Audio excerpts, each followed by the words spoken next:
ത്രിയേക ദൈവത്തിന് സ്തുതി. പരിശുദ്ധ യാക്കോബായ സുറിയാനി സഭയുടെ കീഴിലുള്ള സെൻറ് തോമസ് ധ്യാനമന്ദിരത്തിൻ്റെ ആഭിമുഖ്യത്തിൽ നടത്തി വരുന്നതായ ഈ വചനസന്ധ്യ തിരുവചനാഗ്നി എന്ന പ്രോഗ്രാമിലേക്ക് ഏവരെയും കർത്തൃനാമത്തിൽ ഞാൻ സ്വാഗതം ചെയ്യുകയാണ്, ക്ഷണിക്കുകയാണ്. നിങ്ങളിത് കാണുകയും സബ്സ്ക്രൈബ് ചെയ്യുകയും ലൈക്ക് ചെയ്യുകയും ഷെയർ ചെയ്യുകയും ചെയ്യണമെന്ന് ദൈവനാമത്തിൽ ഞാൻ നിങ്ങളെ ഓർമ്മിപ്പിക്കുകയാണ്.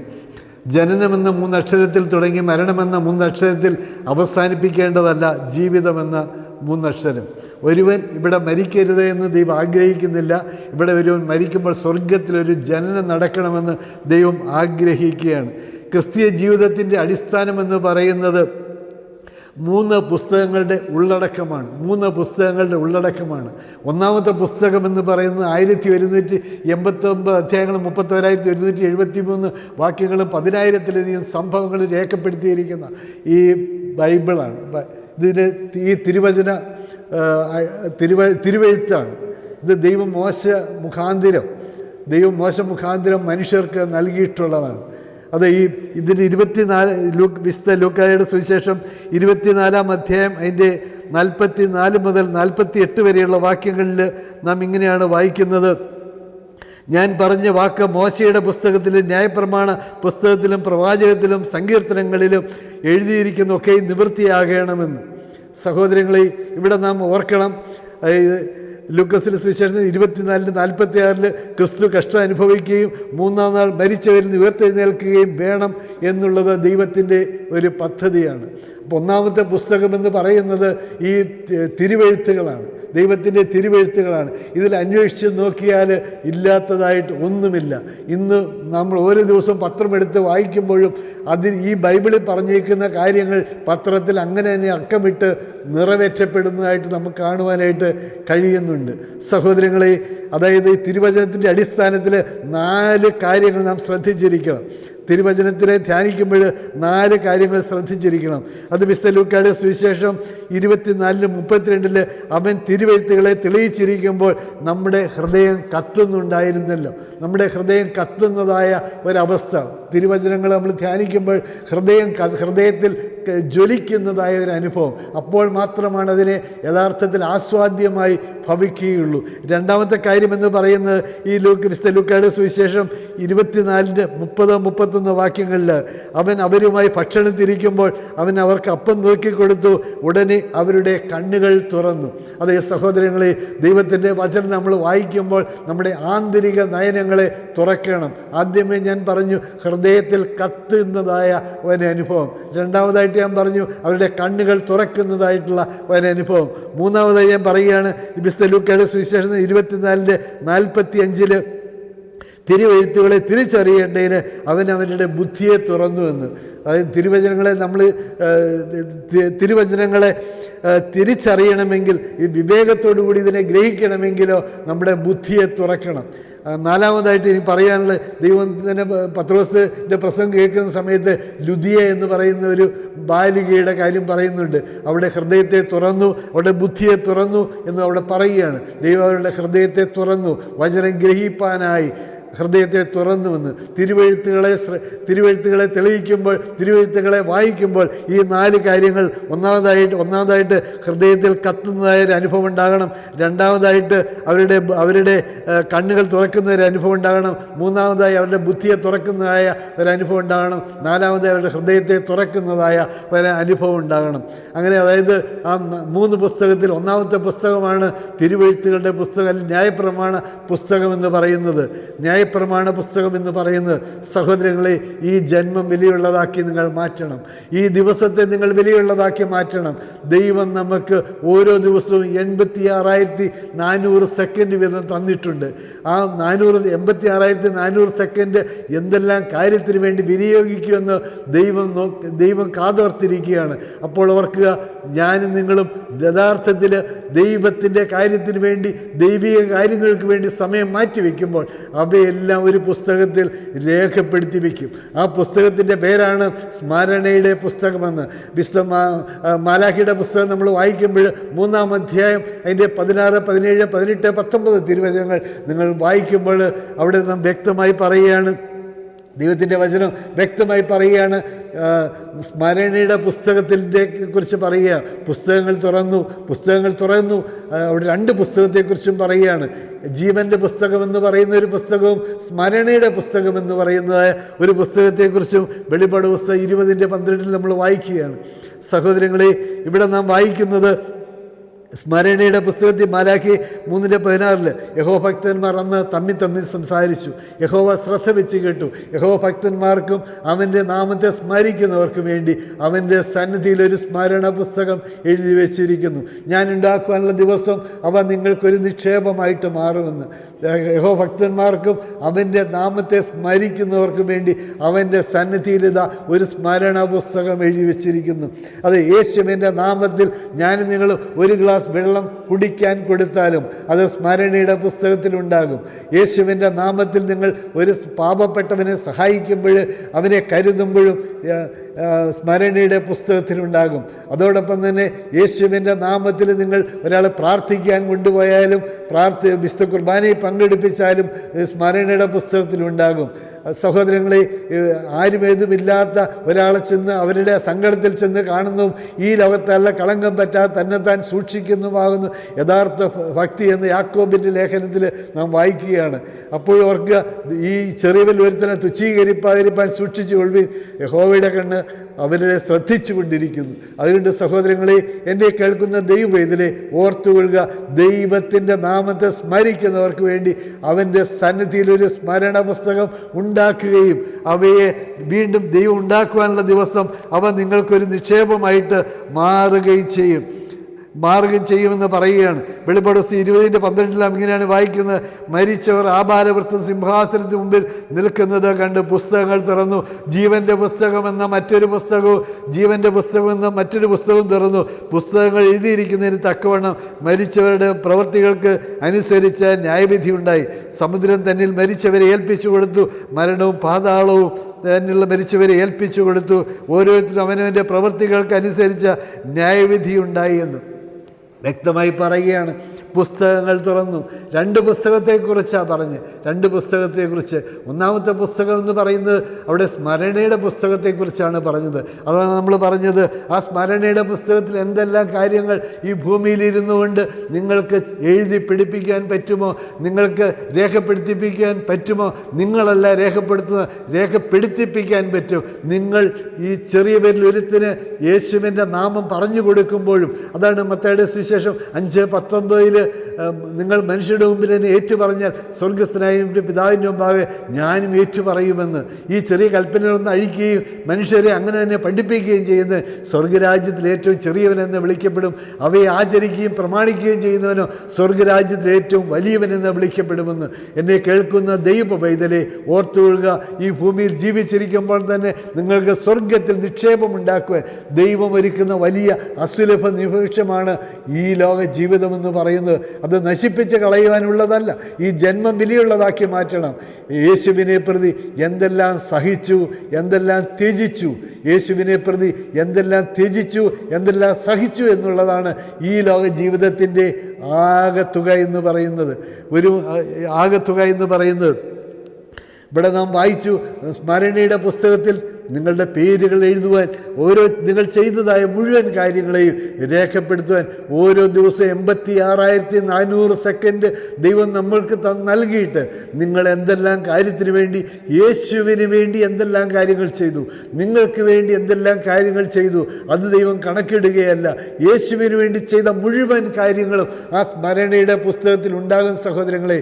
അതുകൊണ്ട് യേശുവിന് വേണ്ടി ചെയ്ത മുഴുവൻ കാര്യങ്ങളെയും രേഖപ്പെടുത്തി വയ്ക്കുന്ന ആ സ്മരണയുടെ പുസ്തകം പുസ്തകത്തിൽ ഇന്നു മുതൽ നിങ്ങൾ ശ്രമിച്ചാൽ ഓരോ ദിവസവും ഓരോ കാര്യങ്ങൾ എഴുതി ചേർക്കുവാൻ ഇടയാക്കണം സഹോദരങ്ങളെ. അത് ഓരോ യേശുവിൻ്റെ വചനം വായിക്കുന്നതിലൂടെ, യേശുവിനെക്കുറിച്ച് മറ്റുള്ളവരോട് പറയുന്നതിലൂടെ, മറ്റൊരുത്തിൽ രക്ഷയില്ല, നാം രക്ഷിക്കപ്പെടുവാൻ ആകാശത്തിൻ്റെ കീഴിൽ മനുഷ്യരുടെ ഇടയിൽ നൽകപ്പെട്ട വേറൊരു നാമമില്ല, യേശു നാമമല്ലാതെ. അപ്പോസ്തലപ്രവൃത്തിയിൽ വ്യക്തമായി 4:12 പറയുകയാണ്. അതുകൊണ്ട് സഹോദരങ്ങളെ, കർത്താവ് യേശു ക്രിസ്തുവിൽ വിശ്വസിക്കുക, എന്നാൽ നീ നിൻ്റെ കുടുംബവും രക്ഷ പ്രാപിക്കുക. അപ്പോസ്തലർ 16:31 പറയുകയാണ്. സഹോദരങ്ങളെ, നാം യേശുവിനെക്കുറിച്ച് പറയുമ്പോഴും അതേ ഒരു കാര്യം ഉറപ്പാക്കിക്കൊള്ളണം, ദൈവം നമ്മിൽ പ്രസാദിക്കും. ദൈവം അവയെല്ലാം ഒരു സ്മരണയുടെ പുസ്തകത്തിൽ എഴുതി വയ്ക്കും. മൂന്നാമതായി ഞാൻ പറയാനായിട്ട് ആഗ്രഹിക്കും. ഒന്നാമതായിട്ട് നമ്മൾ കണ്ടു, അതായത് ഒന്നാമത്തെ പുസ്തകത്തെക്കുറിച്ച് നമ്മൾ കണ്ടു, ന്യായപ്രമാണ പുസ്തകം, യഹോവയുടെ പുസ്തകം എന്ന് പറയുന്ന ഈ ന്യായപ്രമാണ പുസ്തകത്തെക്കുറിച്ച് കണ്ടു. രണ്ടാമതായിട്ട് നമ്മൾ കണ്ടു സ്മരണയുടെ പുസ്തകത്തെക്കുറിച്ച്. അവിടെ പറയുകയാണെങ്കിൽ ഫിലിപ്പ് 4:3 പറയുക, ജീവപുസ്തകത്തിൽ പേരുള്ള ക്ലയമന്ത് മുതലായ എൻ്റെ കൂട്ടുവേലക്കാരുമായ സ്ത്രീകൾ എന്നോടുകൂടെ സുവിശേഷ ഘോഷണത്തിൽ പോരാടിയിരുന്നു. ഇവിടെ നാം മനസ്സിലാക്കേണ്ട ഒരു സത്യമുണ്ട്. സുവിശേഷ വേല ചെയ്യുന്ന ഒരാളുടെ പേര് ജീവൻ്റെ പുസ്തകത്തിൽ ഉണ്ട് എന്നാണ് ഫിലിപ്പിയർ 4:3 നാം വായിക്കുന്നത്. ജീവപുസ്തകത്തിൽ പേരുള്ള ക്ലയമന്ത് എന്ന് പറയുന്ന ആ വ്യക്തിയുടെ പേര് ഈ പുസ്തകത്തിൽ ഉണ്ട് എന്നുള്ളത് അവിടെ രേഖപ്പെടുത്തി വയ്ക്കുകയാണ്. ഇവിടെ പറയാം, പുറപ്പാട് ദിവസം 32:31 പറയുകയാണ്, യഹോവ മോശയോട് പറയുകയാണ്, എന്നോട് പാപം ചെയ്തവൻ്റെ പേര് ഞാൻ ഈ പുസ്തകത്തിൽ നിന്ന് മായ്ച്ചു കളയുമെന്ന്. എന്നോട് പാപം ചെയ്തവൻ്റെ പേര് ഞാൻ ഈ പുസ്തകത്തിൽ മായ്ച്ച് കളയുമെന്ന് അവിടെ രേഖപ്പെടുത്തിയിരിക്കുകയാണ്. എന്നാൽ വെളിപ്പാട് പുസ്തകം 3:5 പറയാം, യോഗ്യന്മാരാകെ ഞാൻ അവരെ ഈ പുസ്തകത്തിൽ അവരുടെ പേര് എഴുതുമെന്ന് പറയുക. സഹോദരങ്ങളെ ഓർക്കുക, നാം യോഗ്യന്മാരാകണം. നാം യേശുവിൻ്റെ നാമത്തിൽ യോഗ്യതയുള്ളവരായി മാറണമെന്ന് ദൈവനാമത്തിൽ ഞാൻ നിങ്ങളെ ഓർമ്മിപ്പിക്കുകയാണ്. സഹോദരങ്ങളെ, ആ സ്മരണയുടെ പുസ്തകത്തിൽ രേഖപ്പെടുത്താനുള്ള ഈ വഴികളെക്കുറിച്ച് ഓർപ്പിച്ചുവല്ലോ. നാം ഈ ലോകത്തിലേക്കൊന്ന് കണ്ണോടിച്ചാൽ നാം 33 വയസ്സ് വരെ ജീവിച്ചതായ ഒരു മനുഷ്യനെ ഞാൻ നിങ്ങൾക്ക് പരിചയപ്പെടുത്തുകയാണ്. അദ്ദേഹത്തിൻ്റെ പേര് അലക്സാണ്ടർ ദ ഗ്രേറ്റ് എന്നാണ്. രാജ്യങ്ങൾ പിടിച്ചടക്കി, അദ്ദേഹത്തിന് പിടിച്ചടക്കാൻ ആഗ്രഹിച്ചതെല്ലാം പിടിച്ചടക്കി, തൻ്റെ പട്ടാളക്കാരെ ഉപയോഗിച്ച് ആഗ്രഹിച്ചതെല്ലാം സ്വന്തമാക്കി. എന്നാൽ അദ്ദേഹം മരിക്കുന്ന സമയത്ത് അദ്ദേഹം 3 കാര്യങ്ങൾ തൻ്റെ പ്രിയപ്പെട്ടവരോട് പറയുകയുണ്ടായി. ഒന്ന്, ഞാൻ മരിക്കുമ്പോൾ എൻ്റെ 2 കൈകളും ഒരു എൻ്റെ ശവപ്പെട്ടിയുടെ ശവമഞ്ചത്തിൻ്റെ 2 സൈഡിലേക്കും ഓരോ ഓട്ടകളുണ്ടാക്കി കൈകൾ അതിലൂടെ പുറത്തേക്ക് ഇടണമെന്ന്. രണ്ടാമതായിട്ട് അദ്ദേഹം പറയുകയുണ്ടായി, ഞാൻ പോകുന്ന വഴിയിലെല്ലാം പണം ധാരാളമായി വിതറണമെന്ന്. മൂന്നാമതായി അദ്ദേഹം പറയുകയുണ്ടായി, എന്നെ ചികിത്സിച്ചതായ ഡോക്ടർമാരെന്നെ ചുമക്കണമെന്ന്. എന്തിനാണ് പ്രഭു അങ്ങ് ഇങ്ങനെ പറയുന്നതെന്ന് ചോദിച്ചപ്പോൾ പറയുകയാണ്, അതെ, ഈ ലോകത്തിൽ ഞാൻ സമ്പാദിച്ചതും ഞാൻ വെട്ടിപ്പിടിച്ചതുമായ യാതൊന്നിനും എന്നെ സുഖപ്പെടുത്താൻ കഴിഞ്ഞില്ല, എന്നെ സൗഖ്യപ്പെടുത്താൻ കഴിഞ്ഞില്ല, മരണത്തിൽ നിന്ന് രക്ഷിക്കാൻ കഴിഞ്ഞില്ല. ഇത് ഞാൻ പോകുമ്പോൾ ഒന്നും കൊണ്ടുപോയിട്ടില്ല, വെട്ടിപ്പിടിച്ചുവെങ്കിൽ ഒന്നും കൊണ്ടുപോയിട്ടില്ല എന്ന് ലോകത്തെ ബോധ്യപ്പെടുത്തുവാനായിട്ടാണ് എന്ന് പറഞ്ഞു. രണ്ടാമതായിട്ട് പറഞ്ഞു, ഈ ഞാൻ സമ്പാദിച്ച പണങ്ങളൊന്നും എൻ്റെ ആരോഗ്യത്തിന്, എൻ്റെ ജീവൻ രക്ഷിക്കാൻ ഉപകരിച്ചില്ല. മൂന്നാമതായിട്ട് പറഞ്ഞു, വൈദ്യന്മാരെന്നെ ചുമക്കണമെന്ന് പറഞ്ഞത്, അതെ, വൈദ്യശാസ്ത്രത്തിന് എൻ്റെ ജീവനെ രക്ഷിക്കാൻ കഴിഞ്ഞില്ല. ഇന്ത്യയിൽ വരെ വന്നുവെങ്കിലും അദ്ദേഹത്തിന് എന്ത് ചെയ്തു? ഒന്നും ചെയ്യാൻ കഴിഞ്ഞില്ല. രോഗിയായി അദ്ദേഹം 33-ാമത്തെ വയസ്സിൽ മരിക്കുകയാണുണ്ട്. എന്നാൽ ആ 33-ാമത്തെ വയസ്സ് വരെ ജീവിച്ച ഒരു യേശുവിനെ ഞാൻ നിങ്ങൾക്ക് പരിചയപ്പെടുത്തുകയാണ്. ഇന്ന് പകൽക്കാലം ആ യേശുവിനെ പരിചയപ്പെടുത്തുകയാണ്. ആ യേശു പറഞ്ഞതായ മത്തായിയുടെ സുവിശേഷം 5-ാം അധ്യായം അതിൻ്റെ ഗിരിപ്രഭാഷണം എന്ന് പറയുന്ന 5-ാം അധ്യായത്തിൻ്റെ 3-ാം വാക്യത്തിൽ പറയുക, ആത്മാവിൽ ദരിദ്രരായ ഭാഗ്യവാന്മാർ, എന്തുകൊണ്ടെന്നാൽ സ്വർഗരാജ്യം അവർക്കുള്ളതാകുന്നു. ആത്മാവിൽ ദരിദ്രരായ ഭാഗ്യവാന്മാർ, എന്തുകൊണ്ടെന്നാൽ സ്വർഗരാജ്യം അവർക്കുള്ളതാകുന്നു. 5:4 പറയാണ്, ദുഃഖിക്കുന്നവർ ഭാഗ്യവാന്മാർ, അവർക്ക് ആശ്വാസം ലഭിക്കുമെന്ന്. 5:5 പറയാണ്, സൗമ്യതയുള്ളവർ ഭാഗ്യവാന്മാർ, അവർ ഭൂമിയെ അവകാശമാക്കുമെന്ന്. 5:6 പറയാണ്, നീതിക്ക് വിശന്ന് ദാഹിക്കുന്നവർ ഭാഗ്യവാന്മാർ, എന്തുകൊണ്ടെന്നാൽ അവർക്ക് തൃപ്തി വരുമെന്ന്. 5:7 പറയാണ്, കരുണയുള്ളവർ ഭാഗ്യവാന്മാർ, എന്തുകൊണ്ടെന്നാൽ അവർക്ക് കരുണ ലഭിക്കുന്നു. 5:8 പറയുന്നത്, ഹൃദയശുദ്ധിയുള്ളവർ ഭാഗ്യവാന്മാർ, എന്തുകൊണ്ടെന്നാൽ അവർ ദൈവത്തെ കാണും. ഹൃദയശുദ്ധിയുള്ളവർ ഭാഗ്യവാന്മാർ, എന്തുകൊണ്ടെന്നാൽ അവർ ദൈവത്തെ കാണുമെന്ന്. 5:9 പറയുകയാണ്, സമാധാനം ഉണ്ടാക്കുന്നവർ ഭാഗ്യവാന്മാർ, എന്തുകൊണ്ടെന്നാൽ അവർ ദൈവത്തിൻ്റെ പുത്രന്മാർ എന്ന് വിളിക്കപ്പെടും. സമാധാനം ഉണ്ടാക്കുന്നവർ ഭാഗ്യവാൻ. ഏഷണി പറയുന്നവരോ കുടുംബം കലക്കുന്നവരോ അല്ല, സമാധാനത്തിൻ്റെ വാക്കുകൾ പറയുന്നവർ. ഓർത്തുകൊള്ളുക, ഭാഗ്യവാന്മാർ നിങ്ങൾ. എന്താണ്? നിങ്ങൾ ദൈവത്തിൻ്റെ പുത്രന്മാരും പുത്രിമാരുമെന്ന് വിളിക്കപ്പെടുമെന്ന് മത്തായിയുടെ സുവിശേഷം 5:9 പറയുകയാണ്. വീണ്ടും 5:10 പറയുകയാണ്, നീതി നിമിത്തം ഉപദ്രവിക്കപ്പെടുന്നവർ ഭാഗ്യവാന്മാർ, എന്തുകൊണ്ടെന്നാൽ സ്വർഗരാജ്യം അവർക്കുള്ളത്. നീതി പലപ്പോഴും നമുക്ക് ലഭിക്കാറില്ല. സഭയിൽ നീതി കിട്ടാറില്ല, കോടതിയിൽ നീതി കിട്ടാറില്ല, എങ്ങ് നീതി കിട്ടാറില്ല. പക്ഷെ ഓർക്കുള്ള നീതി നിമിത്തം ഉപദ്രവിക്കപ്പെടുന്ന ഭാഗ്യവാന്മാർ, നിങ്ങളെ കാത്ത് സ്വർഗമിരിക്കുന്നുണ്ട്. നിങ്ങളെ കാത്ത് സ്വർഗമിരിക്കുന്നുണ്ട്. നിങ്ങൾക്ക് ആരെല്ലാം നിങ്ങൾക്ക് നീതി നിഷേധിച്ചാലും നിങ്ങൾ ദുഃഖിക്കേണ്ട. എന്നെ കാണുന്ന, എൻ്റെ അവസ്ഥ കാണുന്ന, എൻ്റെ സത്യാവസ്ഥ അറിയുന്ന ഒരു ദൈവമുണ്ട്. അതുകൊണ്ട് എന്ത് ചെയ്യുന്നു? ദൈവം എന്നെ കാത്തുകൊള്ളും, ദൈവം എനിക്ക് അവകാശം തരുമെന്ന് കാത്തുകൊള്ളുക. 5:11 പറയുകയാണ്, മത്തായിയുടെ സുവിശേഷം 5:11 പറയുകയാണ്, എൻ്റെ നിമിത്തം നിങ്ങളെ പഴിക്കുകയും നിങ്ങളെ ഉപദ്രവിക്കുകയും ചെയ്യുമ്പോൾ നിങ്ങൾ സന്തോഷിച്ച് ഉല്ലസിക്കുക. സ്വർഗത്തിൽ നിങ്ങളുടെ പ്രതിഫലം വലുതാകുകയുണ്ട്. സന്തോഷിച്ച് ഉല്ലസിക്കുക. അത് യേശുവിൻ്റെ നാമം പറഞ്ഞതിൻ്റെ പേരിൽ അനേകം മക്കൾ ഇന്ന് പീഡകൾ സഹിക്കുന്നുണ്ട്. മണിപ്പൂരിലെ ഓരോ സ്ഥലത്തും പീഡകൾ സഹിക്കുന്നുണ്ട്. സുവിശേഷകർ വേട്ടയാടപ്പെടുന്നുണ്ട്. അച്ഛന്മാരെ കന്യാസ്ത്രീകൾ വേട്ടയാടപ്പെടുന്നുണ്ട്.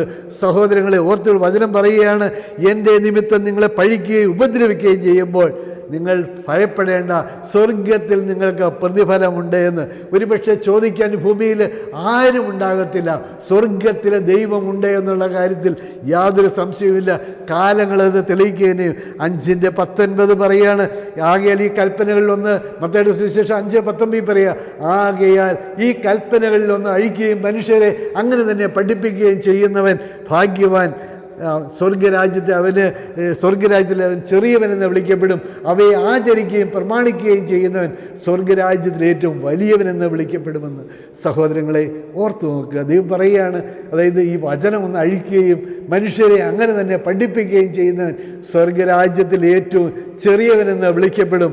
അവയെ ആചരിക്കുകയും പ്രമാണിക്കുകയും ചെയ്യുന്നവൻ സ്വർഗരാജ്യത്തിൽ ഏറ്റവും വലിയവനെന്ന് വിളിക്കപ്പെടുമെന്ന്. അതേ സഹോദരങ്ങളെ, എനിക്കും നിങ്ങൾക്കും പാപം ചെയ്യാതെ ജീവിക്കാൻ അതായത് എന്തുകൊണ്ടാണ് മനുഷ്യൻ പാപം ചെയ്യുന്നതെന്നറിയാമോ? സഭാപ്രസംഗിയുടെ പുസ്തകം 8:11 പറയാം. സഭാപ്രസംഗിയുടെ പുസ്തകം 8:11 പറയാം, ദുഷ്പ്രവർത്തിക്കുള്ള ശിക്ഷാവിധി തൽക്ഷണം നടക്കായകയാൽ മനുഷ്യൻ പാപം ചെയ്യാൻ വ്യർത്ഥപ്പെടുന്നു. ദുഷ്പ്രവർത്തിക്കുള്ള ശിക്ഷാവിധി തൽക്ഷണം നടക്കായകയാൽ മനുഷ്യൻ പാപം ചെയ്യുന്നു.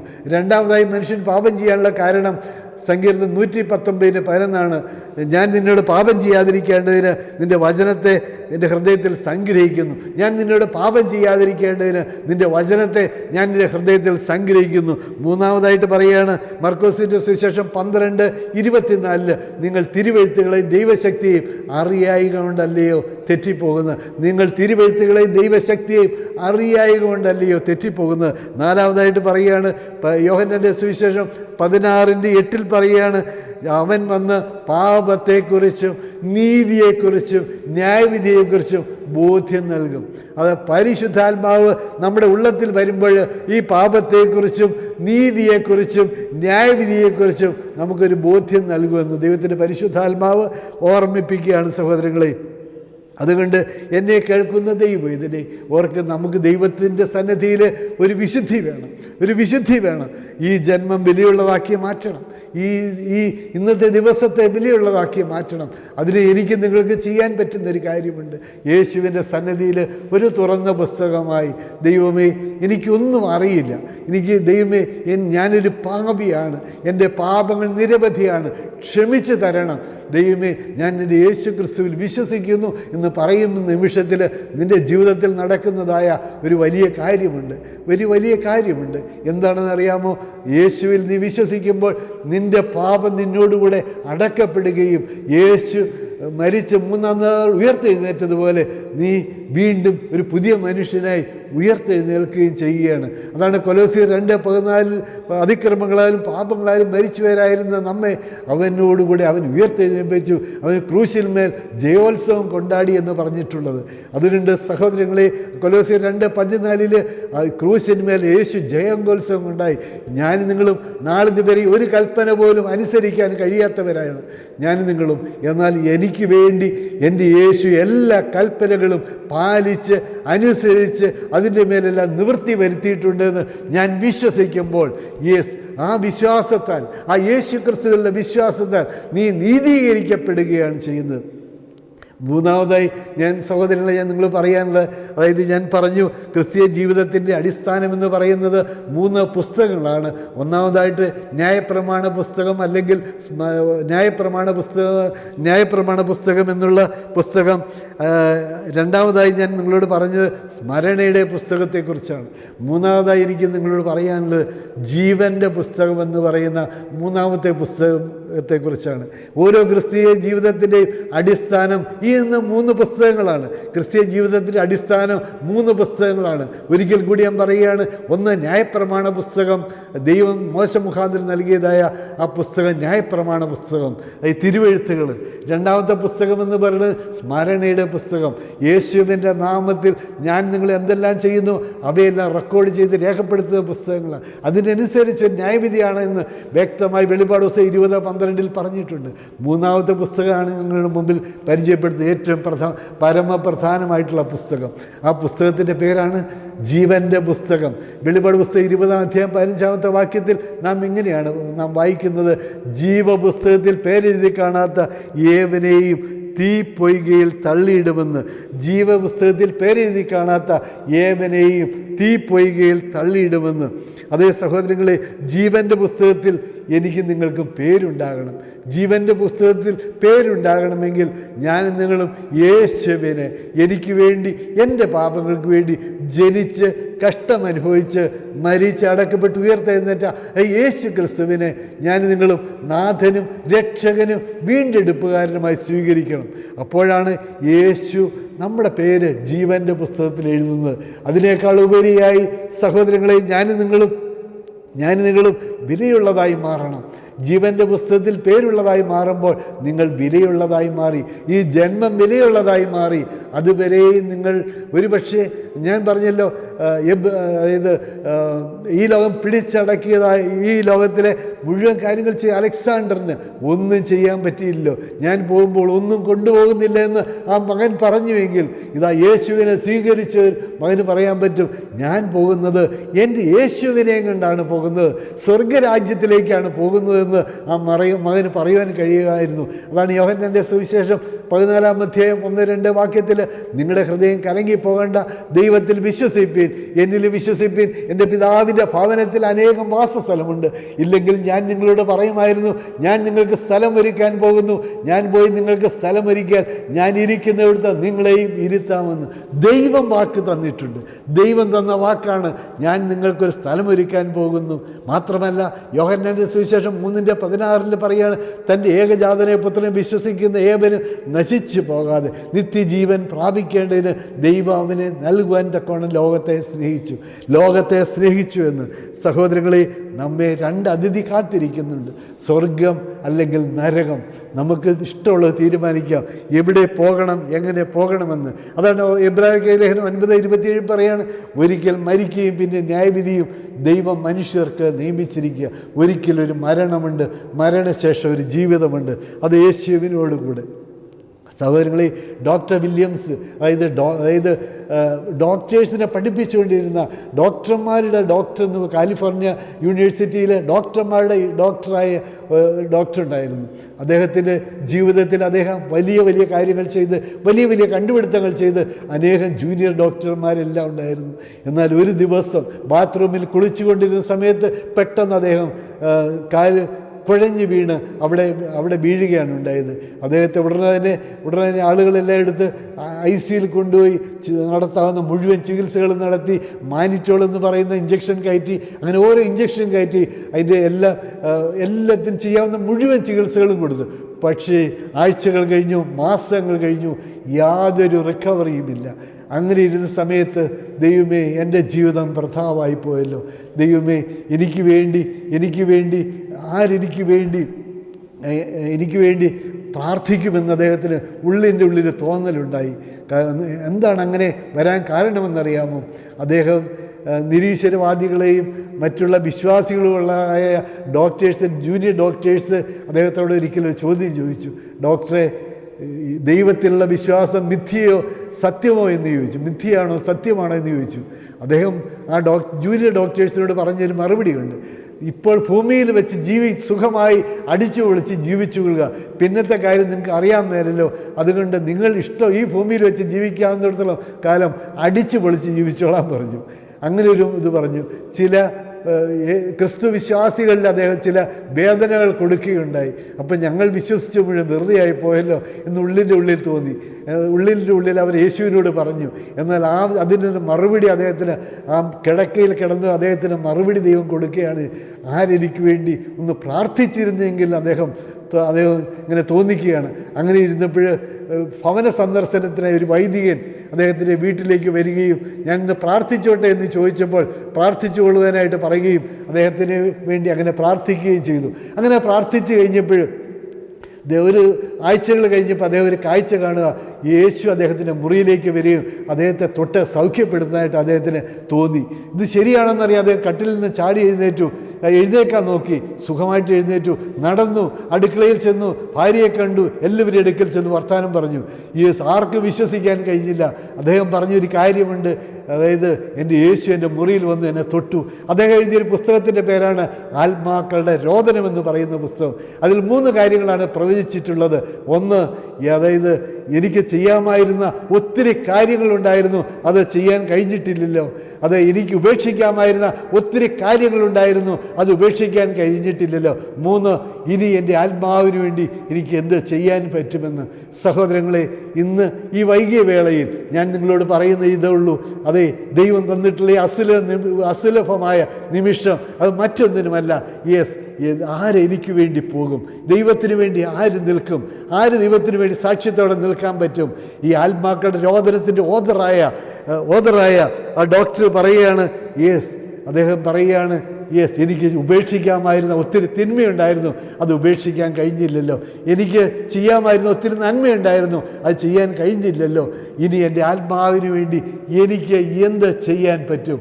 അതേ സഹോദരങ്ങളെ, ജീവിതമെന്ന് പറയുന്നത് അതായത് ജനനമെന്ന 3 അക്ഷരത്തിൽ തുടങ്ങി മരണമെന്ന 3 അക്ഷരത്തിൽ അവസാനിപ്പിക്കേണ്ടതല്ല.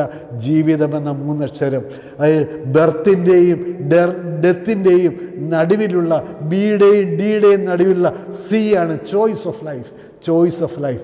അതെ, എങ്ങനെ തീരുമാനിക്കണമെന്ന് ഇപ്പോൾ നിനക്ക് ചോരയും തിളപ്പമുള്ളപ്പോൾ തീരുമാനിക്കാം. പക്ഷേ ദൈവത്തെ അറിഞ്ഞ് ദൈവത്തിന് വേണ്ടി നിൽക്കാൻ തയ്യാറായാൽ, നിൻ്റെ ജീവിതം മാറ്റിവെക്കാൻ തയ്യാറായാൽ ദൈവം നിന്നെ അനുഗ്രഹിക്കും. കർത്താവ് നിന്നെ കാക്കട്ടെ. എൻ്റെ വാക്കുകൾ ഞാനിവിടെ ഉപസംഹരിക്കുകയാണ്. പ്രാർത്ഥനയ്ക്കായി കണ്ണുകളടയ്ക്കാം. നിത്യനും പരിശുദ്ധനായ സ്വർഗ്ഗസ്ഥ പിതാവേ, ദൈവമേ സ്തോത്രം. ഞങ്ങൾ 3 കാര്യങ്ങളെക്കുറിച്ച് കേട്ടു, 3 പുസ്തകങ്ങളെക്കുറിച്ച് കേട്ടു. ഒന്ന് ജീവൻ്റെ ദൈവമേ ന്യായപ്രമാണ പുസ്തകത്തെക്കുറിച്ച് ഞങ്ങൾ കേട്ടു. ദൈവമേ സ്മരണയുടെ പുസ്തകത്തെക്കുറിച്ച് കേട്ടു. ദൈവമേ ജീവൻ്റെ പുസ്തകത്തെക്കുറിച്ചും കേട്ടു. കർത്താവേ, ഞങ്ങൾ ജീവൻ്റെ പുസ്തകത്തിൽ പേരുള്ള മക്കളായി ദൈവമേ രൂപാന്തരപ്പെടുവാൻ യേശു നാമത്തിൽ ഇടയാകണം. എന്നെ കേൾക്കുന്ന മുഴുവൻ മക്കളും സ്വർഗത്തിലുണ്ടാകണം. അവരുടെ പേര് ജീവൻ്റെ പുസ്തകത്തിൽ ഉണ്ടാകണം. കർത്താവേ, കഴിഞ്ഞ കാലങ്ങളിൽ അറിഞ്ഞുകൊണ്ട് അറിയാതെയും വാക്കിലും പ്രവൃത്തിയിലും ചിന്തയിലും നോട്ടത്തിലും കേൾവിയിലും സമ്പാദ്യത്തിലൊക്കെ തെറ്റുപറ്റി ഞങ്ങൾ സമ്മതിക്കുന്നു. എന്നാൽ ഈ യേശുവിന് മുൻപാകെ ചെയ്ത മുഴുവൻ തെറ്റുകളും പാപങ്ങളും ഇറക്കി വയ്ക്കുന്നു. എനിക്ക് വേണ്ടി, എൻ്റെ പാപങ്ങൾക്ക് വേണ്ടി ജനിച്ച് കഷ്ടമനുഭവിച്ച് മരിച്ച് അടക്കപ്പെട്ട് ഉയർത്തെഴുന്നേറ്റ എൻ്റെ യേശുവിനെ എൻ്റെ നാഥനും എൻ്റെ രക്ഷകനും എൻ്റെ വീണ്ടെടുപ്പുകാരനുമായി ഞാൻ സ്വീകരിക്കുന്നു. നന്ദി യേശുവേ. ദൈവമേ, ഈ വചനം കേൾക്കുന്ന മുഴുവൻ മക്കളെയും അബ്രാഹാമിൻ്റെയും ഇസഹാക്കിൻ്റെയും യാക്കോബിൻ്റെയും ദൈവത്തിൻ്റെ നാമത്തിൽ അടിയനെ അനുഗ്രഹിച്ച് പ്രാർത്ഥിക്കുന്നു. ദൈവം ഇവരുടെ കുടുംബങ്ങൾ അനുഗ്രഹിക്കപ്പെടട്ടെ, ഇവരുടെ ജീവിത പങ്കാളി അനുഗ്രഹിക്കപ്പെടട്ടെ, ഇവരുടെ മക്കൾ അനുഗ്രഹിക്കപ്പെടട്ടെ.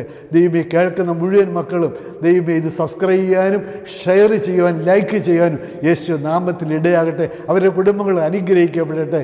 യേശു മൂലം പ്രാർത്ഥന കേട്ടിരിക്കുക. സ്തോത്രം. എല്ലാം ഞങ്ങൾക്കായി ജീവൻ വെച്ച പിന്നെ യേശുവിൻ്റെ തന്നെ നാമത്തിൽ തന്നെ ആമേൻ. Praise the Lord. ഹല്ലേലൂയ.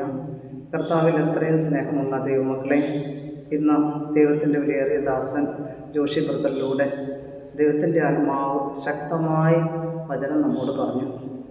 നമുക്ക് ദൈവത്തെ നന്ദിയോടെ സ്തുതിക്കാം. ആ മകനെയും മകൻ്റെ എല്ലാ ശുശ്രൂഷകളെയും പരിശുദ്ധാത്മാവ് ഏറ്റെടുത്ത് നയിക്കാനായി നമുക്ക് സമർപ്പിക്കാം.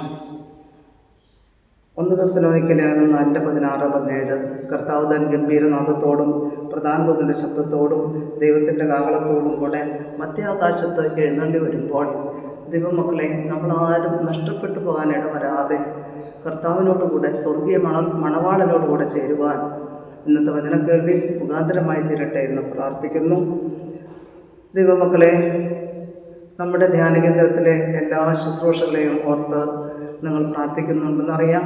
ധ്യാനകേന്ദ്രത്തിൻ്റെ ചുമതലയുള്ള അവിന്ന് മാത്യൂസ്മാർ അഫ്രേൻ തിരുമനസിന് വേണ്ടിയും ഇവിടുത്തെ ചുമതലയുള്ള വന്യ പിതാക്കന്മാർക്ക് വേണ്ടിയും വന്യ ആചാര്യന്മാർക്ക് വേണ്ടിയും ബഹുമാനപ്പെട്ട സിസ്റ്റേഴ്സിന് വേണ്ടിയും മധ്യസ്ഥ പ്രാർത്ഥന ഗ്രൂപ്പിന് വേണ്ടി എല്ലാം പ്രാർത്ഥിക്കണമെന്ന് വളരെ സ്നേഹത്തോടെ ഓർമ്മപ്പെടുത്തുകയാണ്.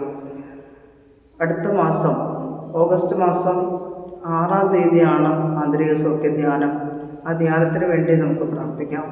ശനിയാഴ്ച തോറും ഉച്ചവരെയുള്ള ധ്യാനത്തെയും ഓർക്കണമേ, പ്രാർത്ഥിക്കണമേ.